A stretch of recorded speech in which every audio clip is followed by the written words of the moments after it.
Dada yangu hapo mbele, karibu sana. Na unaitwa nani? Unatokea wapi? Kwa majina naitwa Angela Geoffrey, natoka Mwanga. Unatoka Mwanga? Ndio.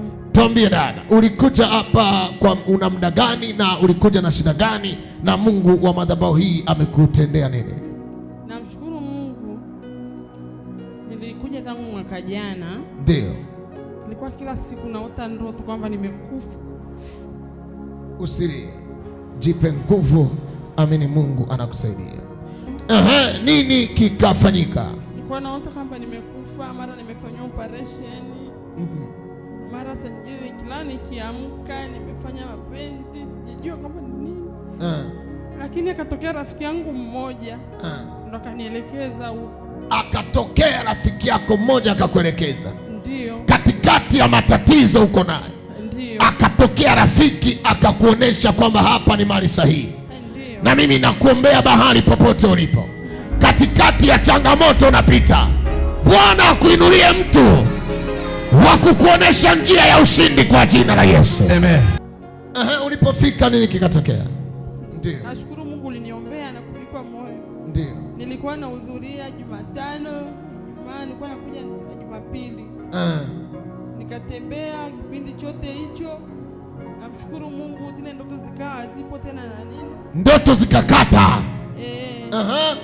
Nilipokaribia mwezi wangu wa kujifungua, nikaja ukaniombea na ukaniambia utajifungua salama bila operation. Ndio.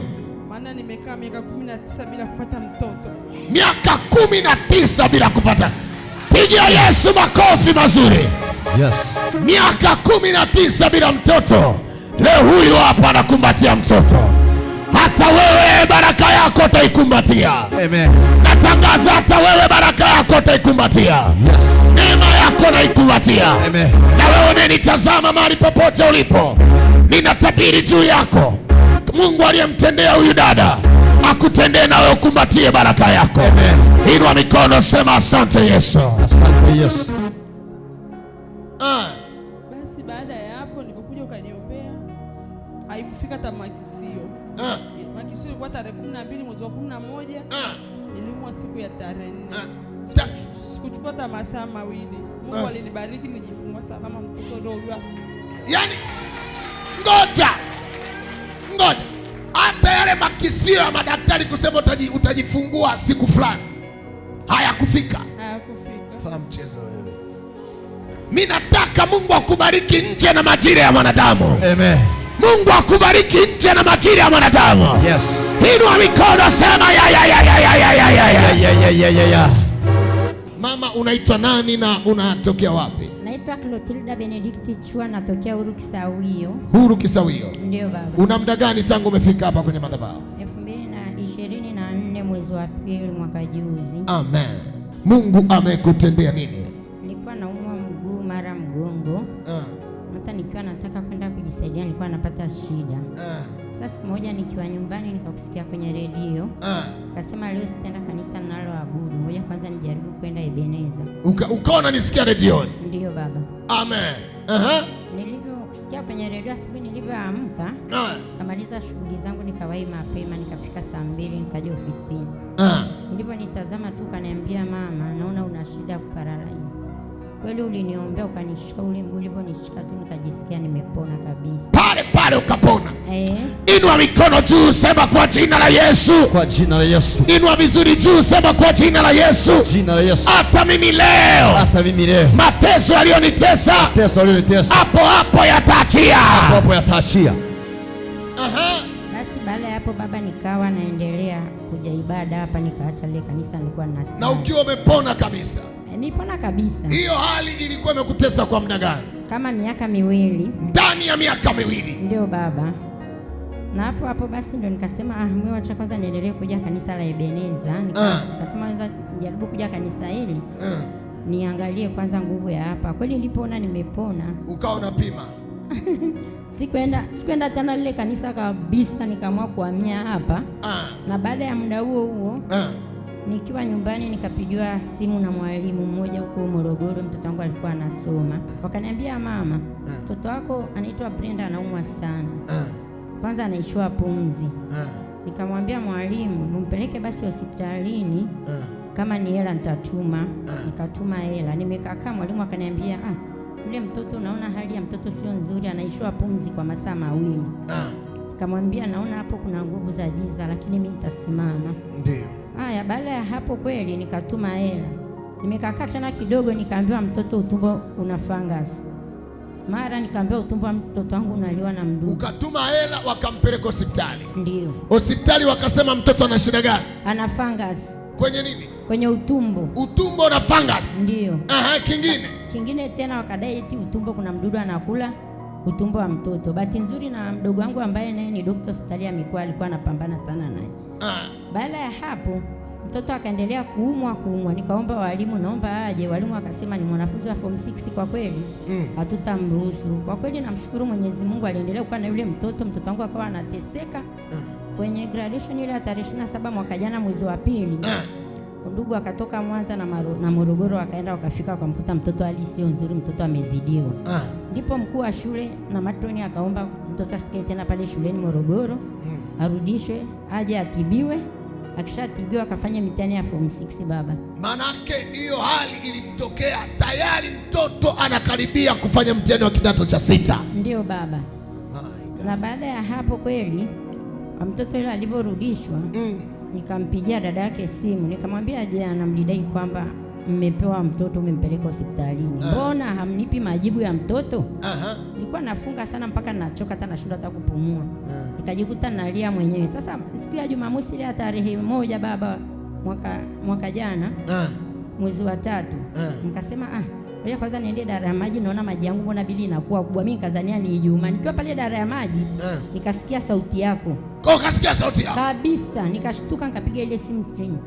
Ukiwa idara ya maji? Hata siku ya Jumamosi hata alikuwa hajafungua. Nikasema kasikia unaniambia mama, mtoto wako anatakiwa aje Ebeneza. Pigia Yesu makofi wewe. Yes. Nasema pigia Yesu makofi. Amen. Katikati ya mauti ya mtoto akasikia sauti ya Mungu ikiongea kwa kinywa changu mimi hapa. Ninatangaza kuanzia dakika hii, katikati ya mauti ya biashara yako Mungu akasimamishe, itatokea. Amen. Nasema itatokea. Amen.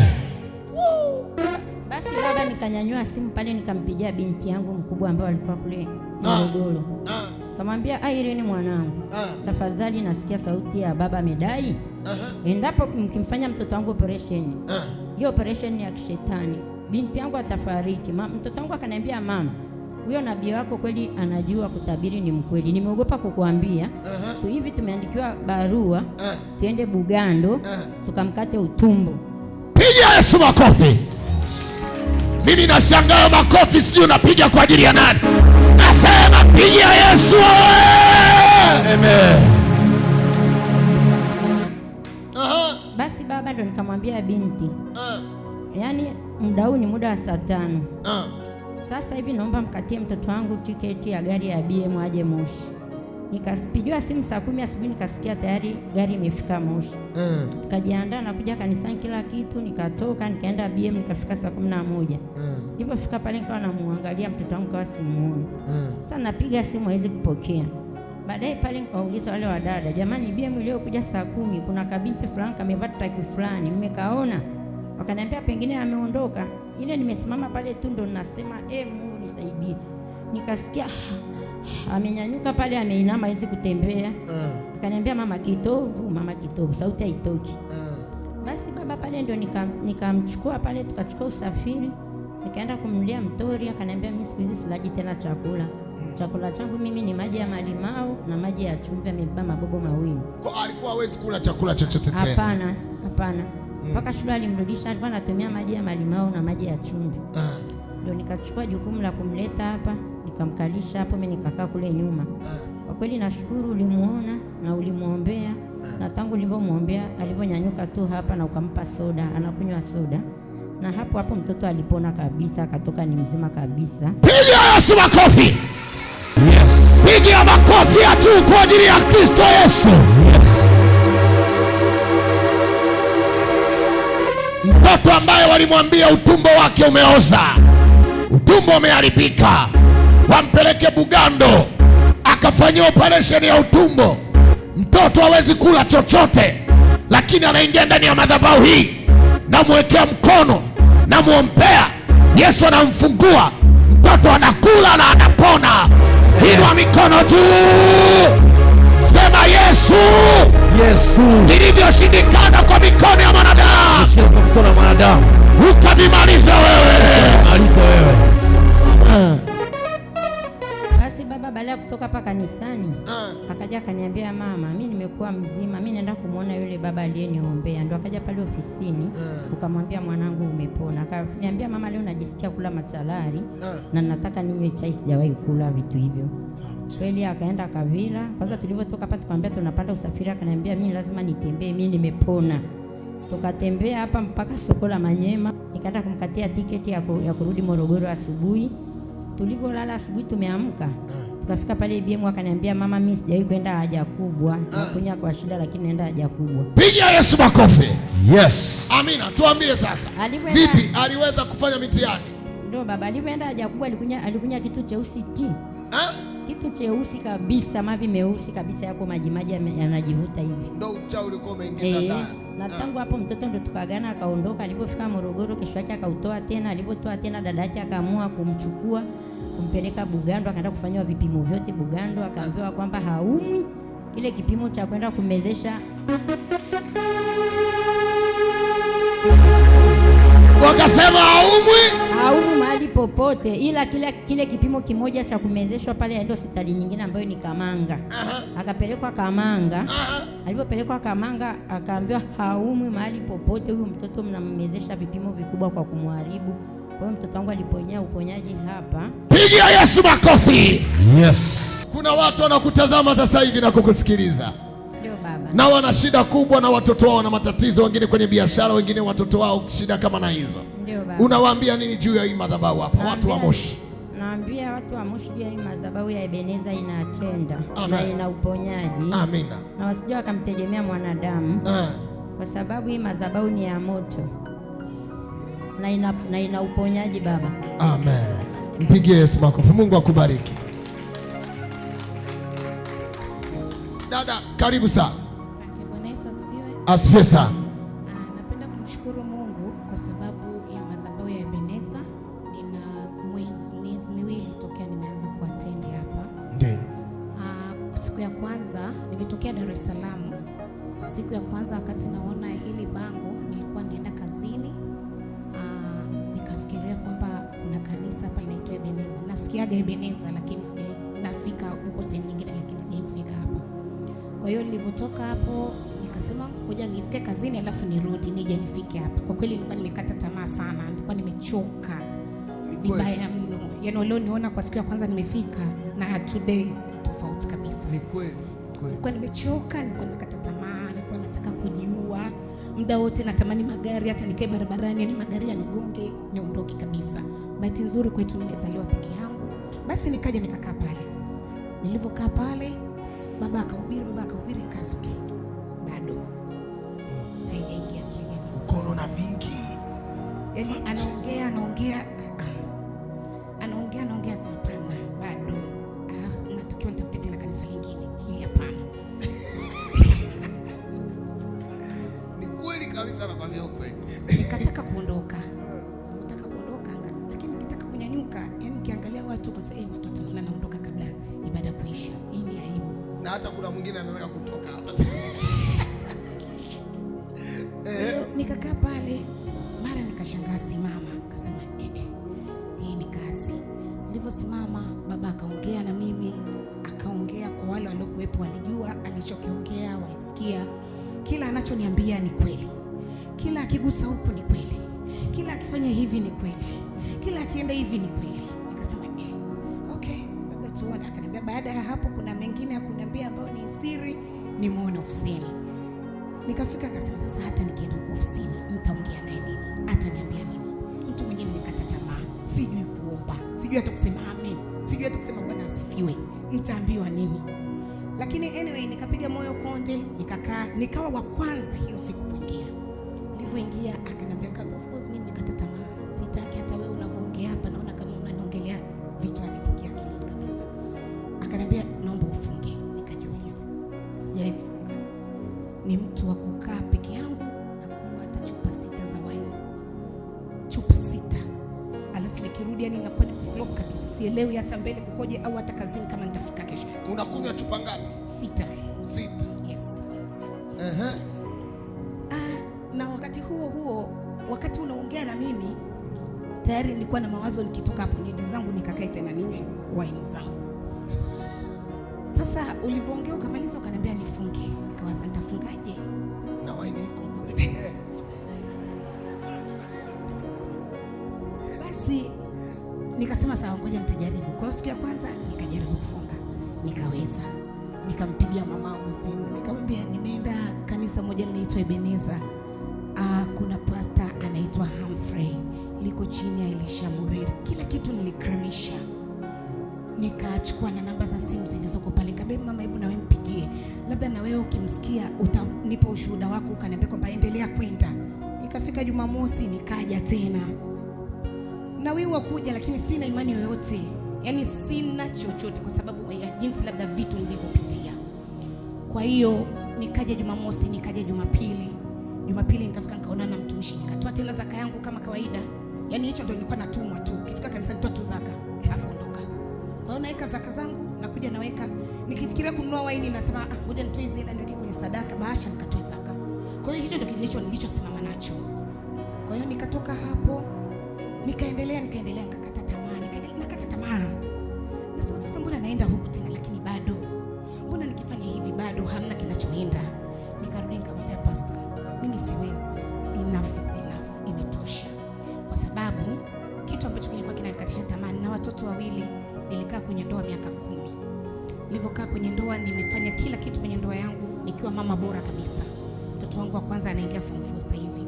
Lakini wale watoto aliingia dada mmoja akawa kabisa ameharibu ndoa yangu, ambaye ni msichana wangu wa kazi. Alivyoharibu ndoa, sikujua amekuja na maroho gani ndani ya nyumba yangu. Ikawa ni ugomvi, kupigana, kukatakata mapanga, kulazwa. Hivyo ndio ilikuwa maisha yangu. Kwa hiyo ile ndoa ikaimarika kabisa. Bahati nzuri au mbaya, mume wangu na yeye akanikatalia watoto kabisa. Yaani bora akukatalie vyote, lakini sio uzao wako. Nikakataliwa watoto. Watoto wangu nilikuwa tunapendana sana, nawapenda, lakini ndio hivyo. Kwa hiyo nimekaa miaka 7. Sijui mtoto anasoma wapi, sijui anakula nini, sijui anaishi wapi. Na hayo ndio maisha yangu yalionikatisha tamaa kabisa. Kwa hiyo nikamweleza baba. Baba akaniambia, ninaona kitu. Kuna watu wametenda vitu. Endelea kukaa hapa. Basi nikaa tunaendelea na mama yangu. Sasa nikaa nambadilisha na yeye taratibu. Badala ya Jumamosi anamwambia baba, anamdanganya baba, na kikoba. Naenda kwenye kikoba cha wanawake. Anawasha gari, kumbe anaenda Ebenezer Kinondoni. Kwa tumeishi hivyo. Nimekuja hapa zaidi ya leo sasa itakuwa ni mara yangu ya 3. Jana nikiwa usiku nimelala, nikawa nimeshasema kabisa sikanyagi tena hapa. Yaani sitaki. Hata ni ile Ijumaa, nadhani wiki yote hamjaniona. Ijumaa napita sema no, siendi. Jumatano no. Jumapili no. Kwa hiyo jana usiku nikafika saa 7, nikastuka. Nikamwona Pastor Humphrey amesimama mlangoni nyumba niliyopanga. Kwa sababu Moshi mimi ni mgeni. Nimetokea Dar es Salaam. Pigia Yesu makofi wewe kwanza. Nasema pigia Yesu makofi. Nimekwambia hivi, sai kila adui anayekung'ang'ania ninaenda kukutokezea. Basi nikasikia unaniambia amka, sali. Tusali wote. Nikasema sijawahi kuamka usiku na sala. Ngoja nijaribu. Kwa hiyo nikajaribu maneno hayo nilikuwa nayatamka siyajui na sikumbuki. Lakini nikajikuta nimesali, alafu nikazama kwenye usingizi mzito mpaka asubuhi saa 3. Leo nikaa nimeweka simu yangu na tabia kuweka silence usiku. Asubuhi nakutana na message ya ajabu sana. Mume wangu ambaye sijaongea naye ndani ya miaka 7. Pigia Yesu makofi. Yeah. Pigia Yesu makofi. Pigia Yesu makofi. Amekutafuta? Yes, nikakuta amenitafuta. Yani manake hatuna mawasiliano, ina maana hana namba zangu hizi ambazo ziko. Na ujui ametoa wapi? Na sijui ametoa wapi kwa kweli. nimekuta namba 6 zimenipigia tofauti. Kwa hiyo nikasema ngoja nianze na moja. Hapo nilikuwa nanyoosha nguo ili niweze kuja kanisani. Nikasema kabla sijajiandaa ngoja nianze kupiga. Lakini nawiwa kupigwa hiyo ambayo imenitafuta ya saa 10 usiku. Nikapiga simu, nikauliza wewe ni nani? Akaniambia sijawahi sikia. Unaniuliza mimi ni nani leo? Nikamwambia sinaga tabia ya kuongea na watu au kunipigia simu saa 10 usiku. Wewe ni nani na ulikuwa unataka nini? Akaniambia mimi ni Baba Faith. Ile simu yangu ikaanguka. Nikajiuliza, siwezi kumuuliza tena umepata wapi namba, siwezi kumuuliza chochote. Kwa hiyo nikabaki tu surprise. Akaniambia usi surprise, mbona leo hujui kwamba leo ni birthday yangu pamoja na birthday ya mtoto? Nikamwambia nimesahau. Akaniambia basi naomba uniwish birthday mimi pamoja na mtoto. And by the way, asubuhi nitaenda, watoto wanasoma Kibosho Girls. Nitaenda Kibosho Girls, mtoto mkubwa anataka kuongea na wewe. Pigia Yesu makofi. Baada ya hapo tena nikarush, nikaanza kupiga simu zile nyingine zote. Zile ambazo zilikuwa zinanipigia. Nilikuwa nanipigia mawifi zangu na mawifi 6. Mawifi wote wakaanza kukukumbuka. Mawifi wote walikuwa wako. Na mawifi wakakukumbuka. Na mawifi wakanikumbuka. Mchezo mimi. Mimi nakwambia na leo nitaanza tena haya maombi. Nitaomba kuanzia saa 5 mpaka saa 11. Mawifi na wao wakukumbuke. Amen. Wafanya biashara wakukumbuke. Amen. Bosi wako kazini leo nitasema naye akuongeze mshahara. Amen. Basi baba, nikaongea na watoto, nikapigiwa simu nikaongea na watoto, nikamwambia nitaenda shuleni. Nikaongea na mawifi zangu leo saa 10 wanataka kuniona, kwa hiyo tutakuwa na kikao from here. Na kitu kingine nilikuwa sijafungua data, nikafungua data. Baba, this is very surprised. Nimepandishwa. Ngoja hiyo ongea kwa Kiingereza. Ukafungua data. Nikafungua data ya simu zangu. Nikakuta email, kumbe nilitumiwa jana kwamba ninatakiwa niende Dar es Salaam Jumatano. Nimepandishwa cheo kazini.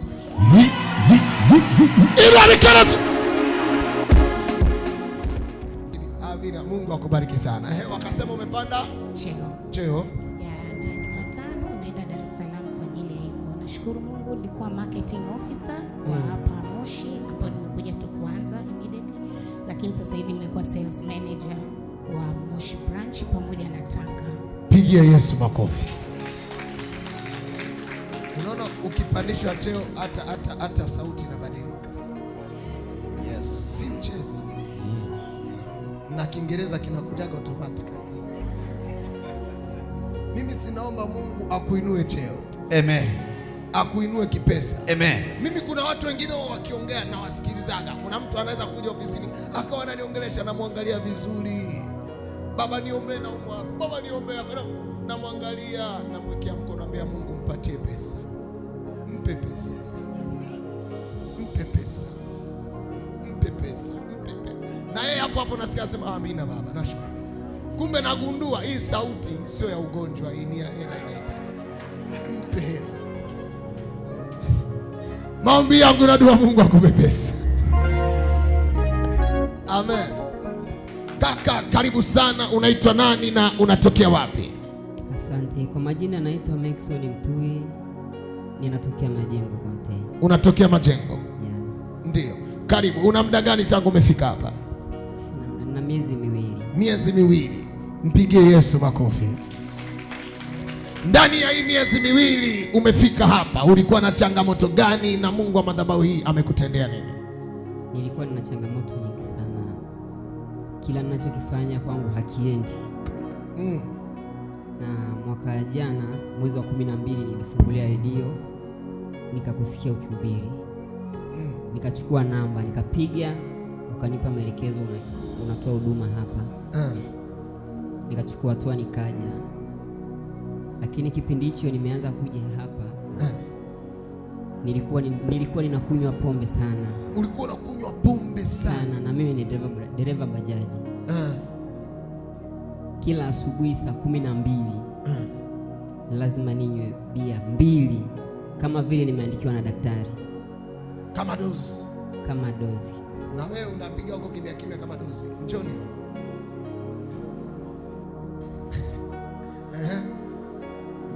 Basi tangu nimeanza kuhudhuria mahubiri ya hapa, ikatokea nimeacha kunywa pombe kuanzia huu mwaka ulivyoanza Januari.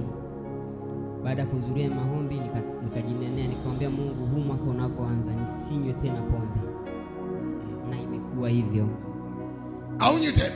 Sinywe tena pombe, nachukia tena nikimbeba mtu aliyekunywa pombe kwenye bajaji yangu ninachukia sana ile harufu. Ulipokuja tu hapa hivi nikakomea, hausikii hata kiu ya pombe. Sisikii tena kabisa. Nikasema leo lazima nikamshuhudie Mungu kwa matendo aliyonitendea. Amina. Sasa nilifika hapa, mtumishi akanitabiria, akaniambia, wewe uwaga usiku unaotaga ndoto za kutisha. Nikawa kweli ninaotaga ndoto mbaya sana. Kile ikifika asubuhi saa 12 kabla sijaamka kwenda kazini, saa 12 ninaota ndoto za kutisha. Ninaota ndoto hadi naozeshwa ndoa na wanawake ambao siwajui. Basi tokea nimeanza kuhudhuria hapa, sioti ndoto kabisa, na nalala usingizi mzuri. Na nalala kama ndala, unaamka kama zoksi. Nalala kwa wakati, naamka kwa wakati. Pigia Yesu makofi. Yes. Ndoto mbaya zimekwisha. Amen. Ndoto za kuoa kwenye usingizi zimeisha. Amen. Analala vizuri, anamka vizuri. Hata wewe uko hapa kila mandoto mabaya na usiku unashindwa kulala vizuri, acha leo upumzike salama. Amen.